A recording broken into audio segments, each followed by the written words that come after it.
When I was in Japan recently, I took these night photographs and I am here to share how anyone can take amazing nighttime photographs with any camera and a tripod. To start, you want to set your camera to manual mode and have it on a tripod and focused on your subject. You want to set your aperture relatively low to allow for as much light as possible to enter your camera.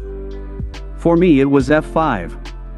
Then set your ISO to something low. It really depends on how bright your scene is, but for example, I used an ISO of 400.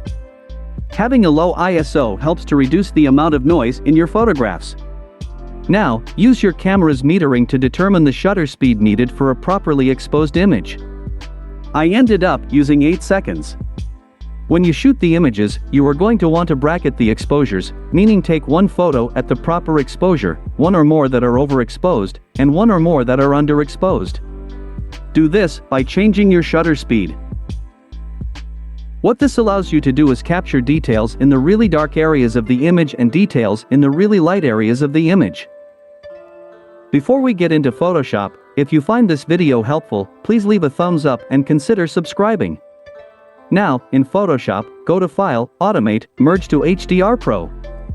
Browse and select your image files and Photoshop does the magic to combine them. You can select a style from the presets above, but I am going to stick to the default.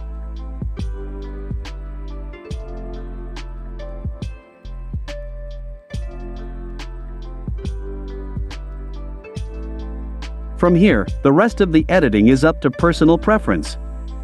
First, I crop the image. I am going to adjust the curves and vibrance of the image.